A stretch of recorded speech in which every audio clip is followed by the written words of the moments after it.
덥죠? 안 더우세요? 견딜만 하신가 보네. 더우신 분들 옷도 좀 벗고 그러시죠? 저도 벗고는 싶은데 우리 장로님 큰 부채 갖고 막 이렇게 붙이시는데, 예, 저는 이곳 날씨와는 완전 반대되는 겨울인 뉴질랜드에서 왔습니다. 영하 2도 3도가 됐었는데 여기 오니까 40도 가까이 되니까 제가 40도 차이를 지금 이렇게 경험하고 있습니다. 40도. 여러분들은 뭐 좀 덜 더워졌다 그러더라고요. 저는 엄청 덥습니다 지금. 예. 한국 공항에 도착하니까 이 열기가 이렇게 올라오는데, 동남아 처음 갔을 때 그 느꼈던 그 느낌이 확 느껴지는 겁니다. 확 뭐 이렇게 습도가 많고 막 뜨거운 열기가 이렇게 들어오는데, 아이고, 이 참 만만치 않았겠구나. 여러분들 참 수고하셨다, 그런 생각이 들었습니다. 이제 좀 마무리가, 날씨가 이제 조금씩 괜찮아진다니까 조금만 더 고생하시면 괜찮아질 것 같습니다. 고생들 참 많이 하셨습니다. 제가 다녀온 뉴질랜드는 한국과 이 날씨만큼이나 아주 다른 여러 가지 면들을 가지고 있습니다. 뉴질랜드는 자연이 참 아름다운 나라입니다. 그만큼 자연이 아름답다, 그만큼 불편한 것도 대단히 많이 있습니다. 예를 들자면 오클랜드는 이렇게 남쪽과 이렇게 북쪽이 이렇게 갈라져 있습니다. 우리나라 강남, 강북 뭐 이런 것입니다. 근데 이 강남과 강북, 이렇게 남쪽과 북쪽을 연결하는 그 다리가 딱 한 개가 있습니다. 얼마나 그 트래픽잼이 심한지 아주 다니는 게 힘듭니다. 그래서 매년마다 다리를 놓자 그러는데, 뭐 제가 뉴질랜드 한 30년 동안 그러는데 아직까지 다리를 놓지 않고 있습니다. 왜 다리를 안 놓느냐? 자연이 훼손되기 때문에. 한번 훼손된 자연은 돌아오지 않는다. 그래서 그냥 계속 그 한 다리로 다니고 있습니다. 뭐 천천히 가도 막 그냥 이래 살자, 뭐 그런 것입니다. 그럼 이 나라는 변화가 별로 없습니다. 뭐 제가 갔던 지금 한국에 온 지 이제 만 9년이 됐는데 그동안 뭐 별로 바뀐 게 별로 없습니다. 사람도 적어서 속도도 아주 느립니다. 여러분, 한국은 이런 자연 환경보다 편리함이 아주 많죠. 여러분, 새벽 배송 이런 얘기하면 뭐 세계가 놀랍니다. 저녁 때 이렇게 오더를 했는데, 주문을 했는데 아침에 문 앞에 딱 와 있는 나라는 전 세계에 유일하게 우리나라밖에 없지 않겠나, 이런 생각을 합니다. 여러분, 지루할 틈이 없죠. 그냥 빨리빨리 합니다. 그죠? 예. 뉴질랜드에 가가지고 오래돼가지고 카드를 하나 바꾸는데, 그 working 5 days, 이 말은 일하는 5일, 그러니까 최소 5일이 걸린다. 카드 하나 바뀌었는데 우리나라는 은행 가면 바로 바꿔주잖아요, 그죠? 예, 이런 나라가 전 세계에 없습니다. 사실 어디든지 어떤 나라든지 다 마음에 들지는 않죠, 그죠? 좋은 것이 있으면 그만큼 아쉬운 것도 있고, 또 아쉬운 것이 있으면 또 그만큼 또 좋은 것이 있습니다. 사람도 그렇죠. 사람도 어떤 사람이 저 사람 참 이런 면이 좋아, 다 좋지는 않죠. 저것도 안 좋아, 저 왜 저럴까 하는 면도 우리 모두에게는 있습니다, 그죠? 근데 우리가 살면서 그 사람의 어떤 면을 보느냐 하는 것은 나의 삶의 질을 결정한다고 할 수 있죠. 사람을 보고 참 좋다, 저런 면이 참 좋아, 이렇게 하시는 분은 뭐 관계도 괜찮아질 것이고, 그 사람과 좀 인생을 살면서 좀 이렇게 여유 있게 살 수 있죠. 그렇죠? 늘 까칠해가지고 저건 왜 저럴까 이러면서 그런 것만 보시는 분들은 인생이 까칠해지죠. 힘든 것이죠. 그죠? 예. 우리 각자의 인생에서도 그런 것 같아요. 우리 모두는 우리 삶 속에 고통도 있고 어려움도 있고 기쁨도 있고 즐거움도 있습니다. 근데 그거 살아가면서 뭘 내가 보면서 살 것인가 하는 것이죠. 여러분, 지금도 그렇죠. 지금 어떻습니까? 좋습니까? 지금 덥다, 목사님 설교 오늘 길어질 것 같네, 뭐 이러시면서 이제 오래간만에 왔으니까 길어야 안 되겠습니까? 여러분, 기대하시고 예. 그동안 쉬고 왔는데 설교라도 길게 해야지 안 되겠습니까? 그래, 설교 길게 할 것 같은데 긴장하시고, 이 더운데 얼마나 견딜 수 있을까, 이런 분도 계실 수 있고, 어떤 분들은 그래도 이 에어컨 나오는데 이렇게 예배 드릴 수 있으니, 뭐 아프고 힘든 것도 있지만 그래도 여기 나와서 이렇게 내가 예배 드리고 있으니 얼마나 감사한가.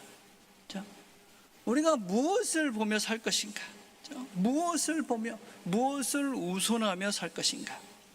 그럼 이건 단순히 그냥 취향의 문제라거나 아니면 기분의 문제거나 선택의 문제가 아닙니다. 우리의 삶 전체를 결정하는 절대적인 것이죠.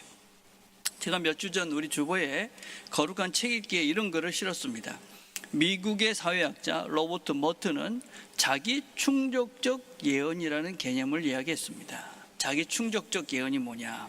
내가 믿고 말하는 것이 결국 현실이 된다는 것입니다. 나는 할 수 있어 라고 말하면 우리 마음은 가능성을 찾기 시작하고, 나는 안 돼 라고 말하면 불가능의 증거부터 찾습니다. 말이 생각을 지배하고 생각이 삶의 방향을 만듭니다. 오늘 하루 내가 가장 많이 한 말은 무엇이었습니까? 그 말이 10년 후 나를 만듭니다. 결국 우리의 삶 속에서 내가 어떤 말을 하고 또 어떤 생각을 하고 또 무엇을 보며 사느냐 하는 것은 단순하게 그냥 취향이거나 그냥 선택해서는 그런 문제가 아니라 내 인생을 결정하는, 내 삶을 결정하는 핵심이다. 그것입니다. 무엇을 보시면서 오늘을 살고 계십니까? 특별히 우리 그리스도인들은 하나님을 믿고 그리스도 예수를 믿는 우리는 도대체 살면서 뭘 붙잡고 무엇을 보면서 어떻게 살라고 성경은 얘기하는가? 오늘 우리가 읽은 본문을 잘 살펴봅시다. 31절 이렇게 시작합니다. 그런즉 이 일에 대하여 우리가 무슨 말을 하리요?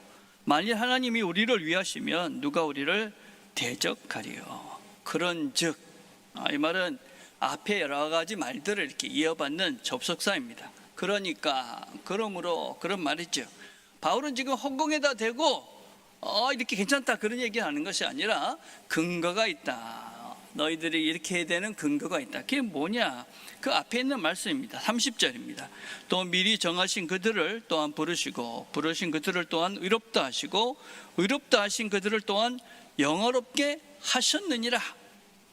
너희들을 이미 영화롭게 해주셨다. 그렇게 이야기합니다. 지금 우리가 이렇게 살고 있지만 우리의 궁극적인 최종 목적지, 우리가 결국은 도달하게 될 거기가 어디냐? 영화로운 존재, 영광스러운 존재, 그 하나님의 나라, 그곳이 너희들의 최종 목적지고 내가 거기까지 너희들을 이끌어갈 것이다. 그렇게 말씀하고 있는 것입니다. 하나님이 하나님이 너희들을 이렇게 하실 것이니까 걱정하지 말라, 그 말입니다. 하나님이 너희들을 영광스러운 자리, 영화로운 자리까지 이끌어갈 것이니까 걱정하지 마라. 하나님이 우리를 위하시면, 하나님이 우리를 위하기 때문에 너희들이 반드시 거기까지 갈 것이다, 그렇게 말씀하시는 거죠. 여러분, 위하신다 하는 말은 그냥 옆에 계신다, 대충 그냥 이렇게 도와준다, 그런 차원이 아닙니다. 적극적으로 내 편에 서서 나를 위해서 능동적으로 변호하고 보호하시는 분이다, 그 말입니다. 하나님이 내 편이시다. 내 편에 서서 나를 도와주시는 분이다. 거기까지 갈 때까지. 내가 하나님 편이 되어야 될지 하지만 하나님이 내 편이다, 그 말입니다. 여러분, 안심이 되십니까? 하나님이 내 편이다. 예수를 믿는 너희들 편이, 내가 예수를 믿는 너희들 편이다, 그렇게 말씀하시죠. 하나님이 내 편이다. 안심하십시오. 하나님이 내 편인데. 예. 또 뭐라고 얘기하면 누가 우리를 대적하리요? 대적한다 하는 말은 우리의 반대편이 돼가지고 우리를 자꾸 억누른다는 말입니다. 왜소하게 만들고 우리를 자꾸 아래로 끌어내린다 하는 것입니다. 나를 억누르고 나를 작아지게 하고 나를 괴롭게 하는 것, 그게 뭐냐? 우리를 대적하는 것이 있는 거예요. 무엇이냐? 에베소서에 이렇게 말합니다. 그때 너희는 그 가운데에서 행하며 이 세상 풍조를 따르고 공중의 권세 잡은 자를 따랐으니 곧 지금 불순종의 아들들 가운데 역사하는 영이라. 전에는 우리도 다 그 가운데서 우리 육체의 욕심을 따라 지니며 육체와 마음이 원하는 것을 하여 다른 이들과 같이 본질상 진노의 자녀였더니. 우리를 대적하는 그것이 세 가지가 나와요. 첫째는 세상 풍조입니다. 세상 풍조. 여러분, 세상 풍조가 뭐냐? 우리를 대적하는 세상 풍조. 세상의 가치관, 하나님이 아닌 다른 것을 더 높이면서 그것을 추구해가는 그런 육신의 정욕, 안목의 정욕, 이생의 자랑 같은 것들입니다. 세상의 가치관. 제가 얼마 전에 읽은 책 중에 이런 내용이 있었어요. 동양에서 유독 명품이 잘 팔리는 이유가 뭔가? 여러분, 이 명품이라는 그 제품들이 그 다른 나라에는 그렇게 많이 잘 안 팔립니다. 근데 한국, 중국, 일본 이런 데서 엄청 많이 팔리죠. 명품이 뭡니까, 여러분? 명품은 진짜의 명장들이, 그죠? 온 힘을 다해서 만들어낸 작품을 명품이라고 부릅니다. 근데 우리가 지금 명품이라고 부르는 대부분의 브랜드는 수입한 것이죠. 외국에서 들어온 것입니다. 영어권에서는 이걸 어떻게 표현을 하고 있냐면 럭셔리하다 이렇게 표현합니다. 럭셔리. 들어보셨죠? 그죠? 럭셔리하다. 그런데 여러분, 이 럭셔리라는 말의 뿌리가 무엇이냐면 럭스루아라는 말입니다. 이 말은 무엇이냐면 이것은 제자리를 벗어난, 뼈가 어긋난 탈구를 말합니다. 그러니까 정상에서 벗어난 과잉된 상태, 이게 럭셔리의 근본적인 의미입니다. 그래서 중세 신학에 보면은 이 7가지 대죄라는 것이 있습니다. 이거는 진짜 하나 큰 죄다. 그 중에 하나가 무엇이냐면 정욕이라는 것이 있습니다. 정욕. 근데 그 정욕이 바로 이 럭스리알입니다. 럭스리알. 그러니까 옛날에는 이 럭스리라는 말은 죄다, 정욕이다, 그렇게 해석을 했어요. 그런데 이제 중세를 거치면서 이 말이 이제 사라져 버렸죠. 그러면서 여전히 그거는 럭셔리하다. 그런데 외국에서, 여러분, 영어를 쓰는 영어권에서는 이 럭셔리는 고급스러운 안락과 사치를 뜻합니다. 사치. 그러니까 우리가 원래 럭셔리하다는 것을 이렇게 번역하면 사치품이다, 그 말입니다. 근데 그걸 파는 사람이 명품이라는 이름을 붙인 겁니다. 그러니까 그걸 그렇게 붙여놓으니까 그게 진짜 명품이라고 생각을 하는 거죠. 그리고 부정적 이미지는 사라지고 그게 명품, 훌륭하신 분이 훌륭하게 만든 그런 물건이라고. 그래서 그게, 그 물건이 나를 명품인 사람으로 만들어준다고 착각한 거죠. 만약에 우리가 이것을 사치품이다, 그렇게 번역했다면 아마 젊은 사람들이 그 몇 달씩 열심히 일해가지고 그 가방 하나 사고 이러지는 않을 거라고 생각합니다. 이것이 세상의 풍조입니다. 외적인 것이 나를, 내 가치를 평가하게 만드는 힘입니다. 세상에 만든 그 가짜 가치가 나라고 착각하게 만드는, 그래서 나를 끊임없이 억누르고 나를 왜소하게 만들고 작게 만드는, 진짜 내가 누군지를 잃어버리게 만드는, 나의 진정한 가치를 상실하게 만드는 이 풍조가 끊임없이 나를 억누르고 나를 끊임없이 대적하고, 그래서 나를 끊임없이 작아지게 만들죠. 여러분, 내가 입고 들고 살고 타고 다니는 것이 내가 아닙니다. 여러분, 그런 것들 때문에 왜소해지실 필요가 없습니다. 교만해지셔도 안 됩니다. 그건 내가 아닙니다. 물건입니다. 물건. 그렇죠? 두 번째가 있습니다. 무엇이냐? 공중의 권세 잡은 자입니다. 베드로전서 5장 8절 이렇게 말합니다. 너희 대적 마귀가 오는 사자같이 두루다니며 삼킬 자를 찾나니. 여기서 이 대적이라는 말은 고소하는 자다, 그런 말입니다. 참소하는 자. 이 말 참 중요합니다. 여러분. 사단이 끊임없이 우리를 공격하는 방식은 무엇이냐면 뭔가 몸을 치고 그런 것이 아닙니다. 끊임없이 우리의 내면에서 끊임없이 속삭입니다. 너는 안 돼. 넌 그래서 안 돼. 네가 그게 무슨 신앙이, 너 같은 게 뭘 할 수 있어? 넌 할 수 없어. 너는 실패자야. 너는 죄인이야. 그런 생각들 때문에 우리도 모르는 사이에 우리는 늘 부정적인 사람들이 있습니다. 내가 안 되니까 너도 안 돼. 그래서 끊임없이 부정적인 것들을 지적하고 그러면서 끊임없이 나도 괴로워지고 너도 괴로워지는 사람들이 있죠. 근데 그 목소리가 무섭습니다. 왜 무서우냐? 사실에 근거하고 있거든. 너 그런 죄 지었잖아. 너가 그 정도 마음을 가지고 네 그런 욕심이 많잖아. 너가 그렇게 미움이 많잖아. 시기하잖아. 질투하잖아. 그런 사실을 가지고 우리를 공격하니 우리가 넘어지는 것입니다. 그래, 나는 이거밖에 안 돼. 오늘 본문은 그래서 계속 이렇게 우리에게 이야기합니다. 누가 고발하리요? 누가 정죄하리요? 여러분, 우리가 두 가지 음성이 늘 있습니다. 하나는 성경의 선언은 있습니다. 성경에서 너희들은 그 죄나 너희들의 부족 때문에 너희들이 죽을 존재가 아니라 하나님의 사랑으로 새로운 삶을 살 수 있는 하나님의 영광스러운 존귀한 존재들이다. 여러분, 우리는 매일 이 앞에 서는 것입니다. 내가 사단의 소리를 듣고 늘 부정적인 것들을 보면서 부정적인 인생을 살 것인가? 너는 안 돼. 나는 할 수 없어. 너도 안 돼. 너도 할 수 없어. 그러고 살 것인가? 아니다. 하나님은 우리에게 너는 나의 사랑받는 존귀한 자야. 내가 너를 사랑해. 그래서 나도 너를 사랑하니 너도 너를 사랑하고 사랑받는 자로 살 것인가? 우리는 늘 살면서 우리 그리스도인들은 사단의 어떠한 고소보다도 하나님의 사랑이 훨씬 더 크다. 여러분, 어떤 누구가 여러분을 정죄하고 비난해도 그것보다도 더 큰 사랑과 더 큰 음성으로 하나님은 늘 우리에게 말씀하십니다. 내가 너를 사랑한다. 너는 내 아들이다.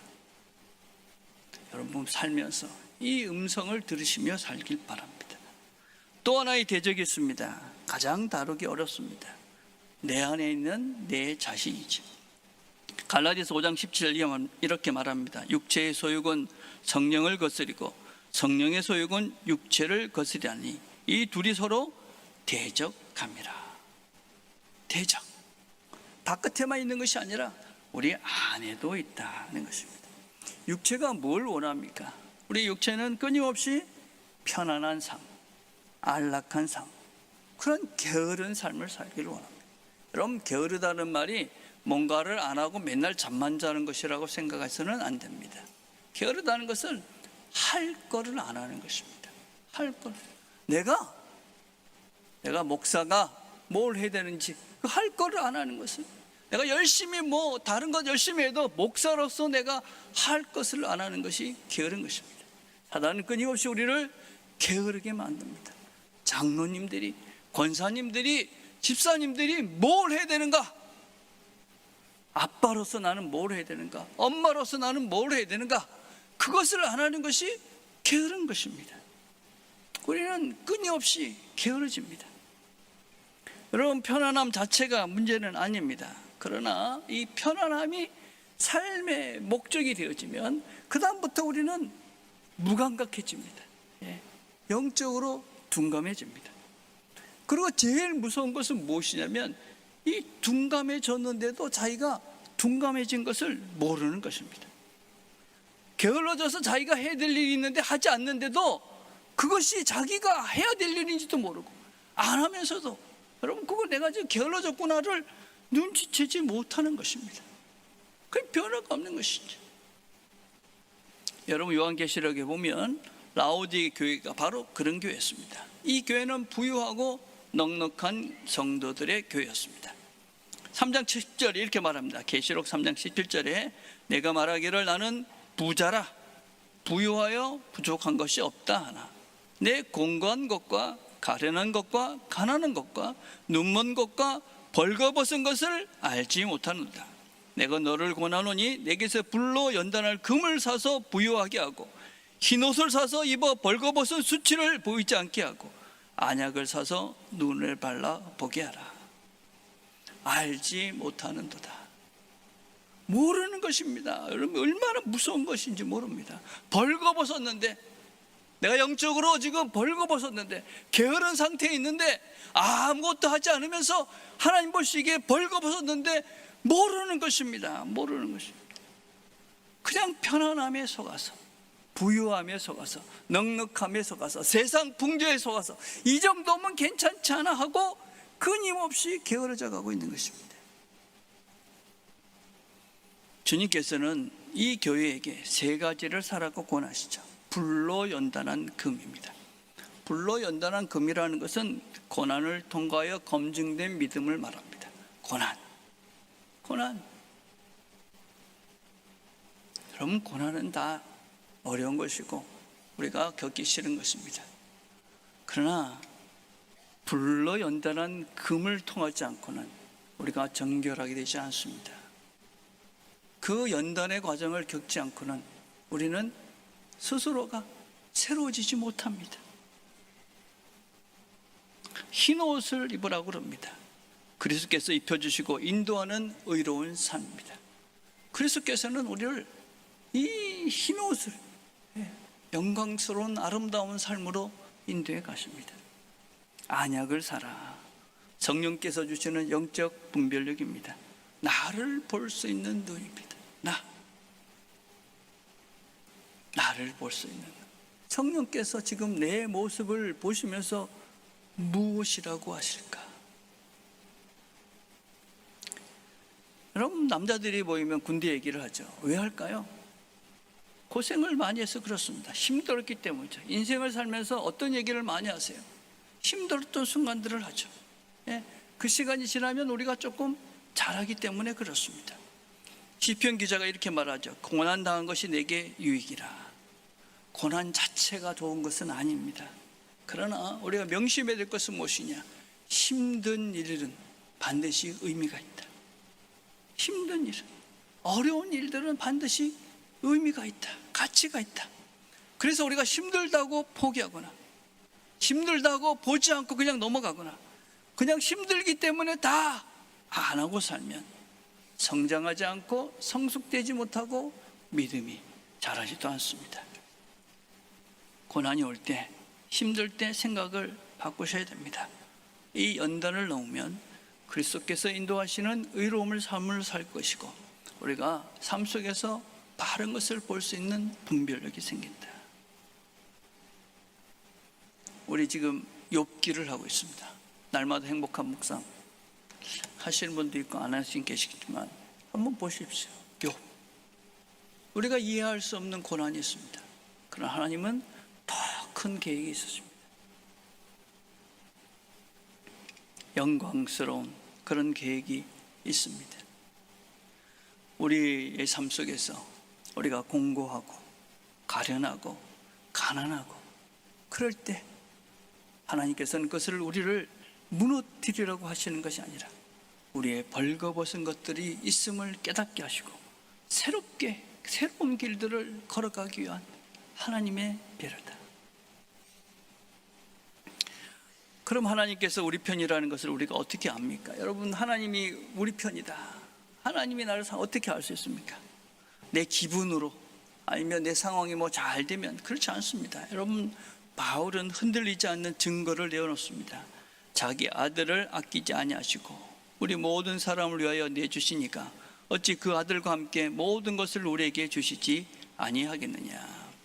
자기 아들, 이 자기 아들이라는 표현은 자기 자신의 아들, 이렇게 번역이 되기도 하고 자기 자신인 아들, 그런 의미를 가지고 있습니다. 자기 자신, 하나님은 하나님과 자기 자신인 아들까지도 내어주셨다. 자기 자식을 내어줄 수 있는 부모는 없죠. 내주셨다. 이거는 예수님이 잡히셨던 그 장면을 떠오르게 하는 말입니다. 주님께서 내어주셨다. 주시지 않겠느냐. 이 주시지 않겠느냐라는 표현은 그냥 주셨다 말입니다. 은혜로 주셨다. 그러니까 이 말이 무슨 말이냐? 하나님께서 자기 자신과 자기 자신의 아들까지도 아무런 대가 없이 너희들에게 그냥 주셨다 하는 것입니다. 자기 아들, 가장 자기 자신까지도 다 내어주신 분이 왜 안 주겠냐 이 말입니다. 그것도 줬는데 왜 안 주겠느냐, 너희들에게 왜 좋은 걸 안 주시겠냐, 걱정하지 마라 이 말이죠. 너희 다 줄 건데 뭘 그렇게 걱정하며 사냐, 아들도 주시지 않았느냐. 근데 우리는 어떻습니까 여러분? 어떤 것 같아요? 우리 뉴질랜드에 가서 있는 동안에 작은 소그룹 모임을 인도하게 됐습니다. 거기 이제 모임분 중에 한 장로님께서 이렇게 물어보셨어요. 예수님께서 서로 사랑하라 이렇게 말씀하셨는데 그것까지는 좀 해볼 수 있을 것 같은데 주님께서 뭐라고 말씀하셨냐면, 새 계명을 너에게 주노니 서로 사랑하라. 내가 너희를 사랑한 것 같이 너희도 서로 사랑하라. 내가 서로 사랑은 해볼 수 있겠는데 내가 주님처럼 사랑할 수 있을까요? 이거는 도대체 진짜 우리 보고 그렇게 하라는 말입니까? 아니면 이렇게 될 때까지 노력하라는 이상적인 그런 목표일까요? 이렇게 물어보는 것입니다. 여러분 어떻게 생각하세요? 주님께서 우리에게 내가 너희를 사랑한 것 같이 사랑하라 이 말씀을 여러분들은 어떻게 받습니까? 난 못해. 그럴 것입니까? 여러분, 하나님이 우리에게 하신 말씀은 우리가 감하거나 더해서는 안 되는 거죠. 주님이 우리에게 내가 너희를 사랑한 것 같이 사랑하라. 우리는 그렇게 사랑해야 합니다. 그렇게 사랑하는 존재가 되어야 합니다. 그러나 우리는 그렇게 못한다는 거 알죠? 어떻게 할 수 있습니까? 성령께서 하십니다. 성령께서. 여러분, 하나님의 능력을 믿는다. 하나님의 능력을 믿는다 그러면 우리가 하나님께서 나를, 하나님이 예수님께서 우리를 사랑하신 것 같이 나도 그렇게 사랑할 수 있는 존재로 만들어 주실 것도 믿으셔야 합니다. 어떻게 하면 되느냐? 내 안에 성령으로 충만해서, 성령을 의지해서 성령께서 원하시는 대로 말하고 살아가면 우리도 주님처럼 사랑하는 존재가 되는 거죠. 그럼 이건 주님의 말씀이고 주님의 명령이죠. 그래서 안 하겠다, 안 된다는 것입니다. 여러분, 신앙의 선배들을 보십시오. 스데반을 보십시오. 사람들이 그를 돌로 쳐 죽이는 그 현장에서 뭐라고 기도했습니까? 이 죄를 저들에게 돌리지 마십시오. 스데반이 원래 그런 사람이었을까요? 그렇지 않습니다. 성령이 충만한 사람이었습니다. 교회 역사에는 이렇게 원수를 사랑한 신앙인들이 많이 있습니다. 여러분, 단순한 목표 그게 아닌 것입니다. 지금 편안하고 안락하고 아무런 문제가 없으면 된다는 것이 우리의 목표가 아닙니다. 우리는 어떤 존재가 되어야 되느냐? 주님처럼 사랑하는 존재가 되어야 되는 것입니다. 그것이 우리 삶의 궁극적인 목적지고 우리가 그런 존재가 되기 위해서 여기 모인 것입니다. 그렇게 살기 위해서, 그렇게 살아보자고 함께 모인 것입니다. 여러분, 우리는 주님께서 우리를 위해서 이 모든 것들을 내어주셨는데, 자기 자신과 자기 아들까지 내어줬는데 우리는 우리 자존심 하나를 꺾지 못합니다. 내 시간을 조금 내지 못합니다. 내 물질을 아까워서 내지 못합니다. 내 명예를 조금 내어놓지 못합니다. 그러면서 주님을 사랑한다고 얘기합니다. 이것은 안 됩니다 하고 붙잡고 있는 것들이 너무 많습니다. 저도 그렇습니다. 저도 너무 마음이 아픕니다.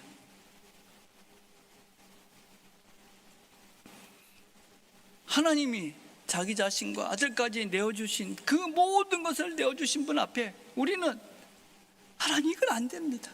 내 돈은 안 됩니다. 내 시간은 안 됩니다. 그리고 움켜쥐고 있는 우리의 모습이 얼마나 초라하고 보잘것없습니까? 얼마나 미안합니까?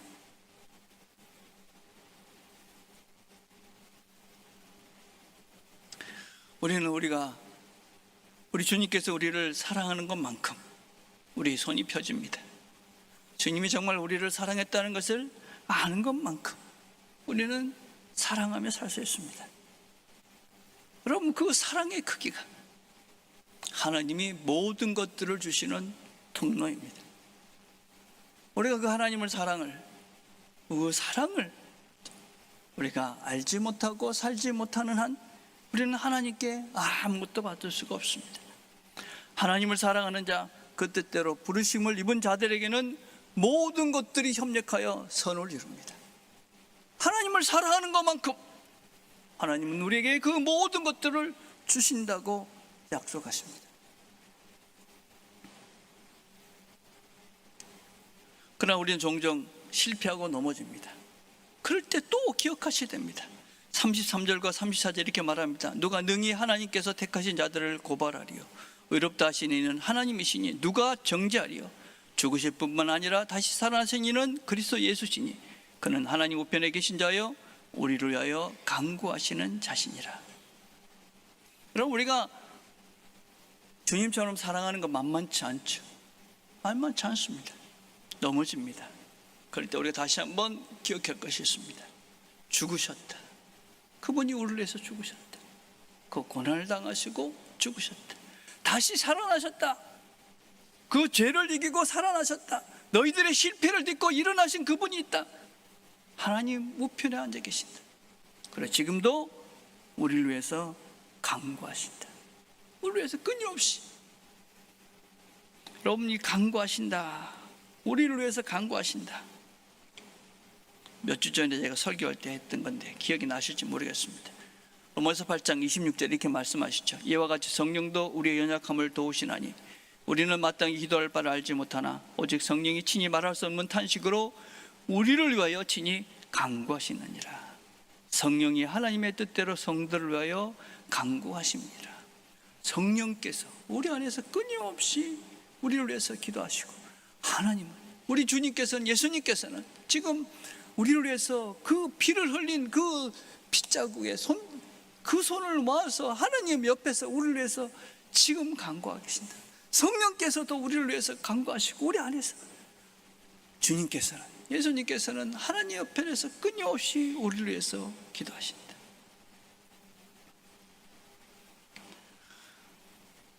어떤 기도를 하고 계실까요? 어떤 기도를, 우리를 위해서 어떤 기도를 하고 계실까? 여러분, 우리가 주님께서 우리를 위해서 어떤 기도를 하는지 다 알 수는 없습니다. 근데 주님께서 이 땅에 계시는 동안에 베드로를 위해서 이렇게 기도했습니다. 내가 너를 위하여 내 믿음이 떨어지지 않기를 기도하였노라.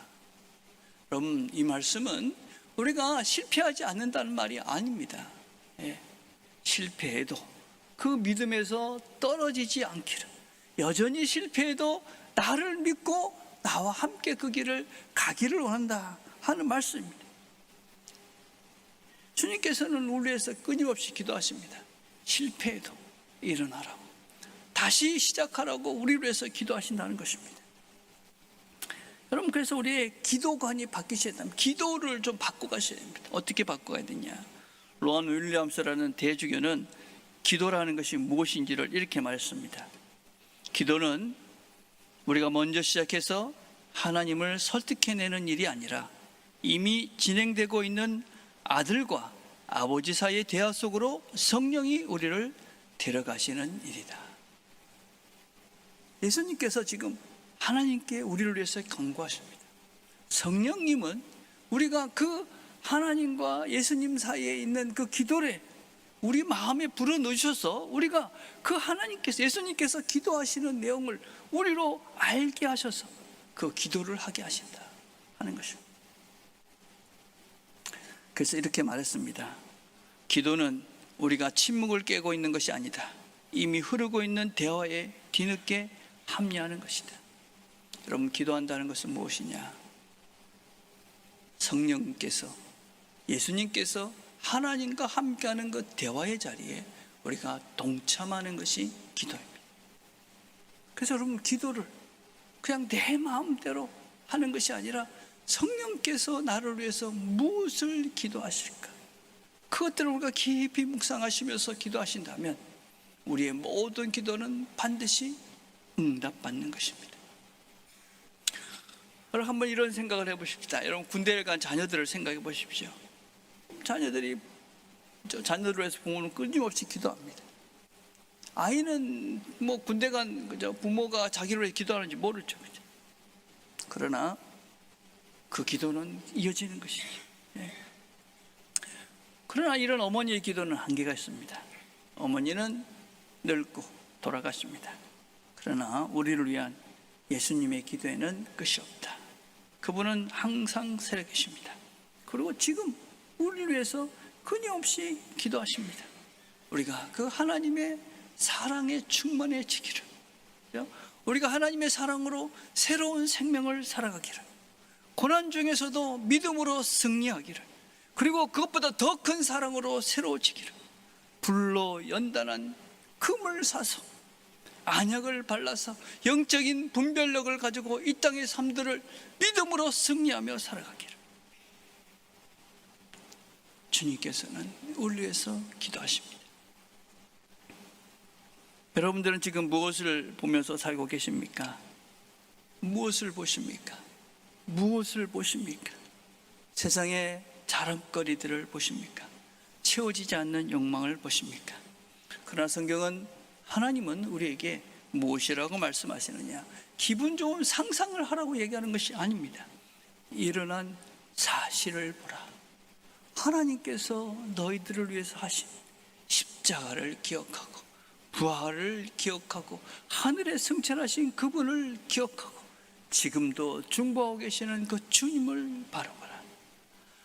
모든 것, 자기 자신, 아들까지 아끼지 않고 내어주신 그 하나님의 사랑을 봐라. 지금도 우리 위해서 끊임없이 간구하고 계시는 그분을 보라. 여러분, 우리의 실패나 내가 가지고 있는 것이 내 삶을 결정하지 않습니다.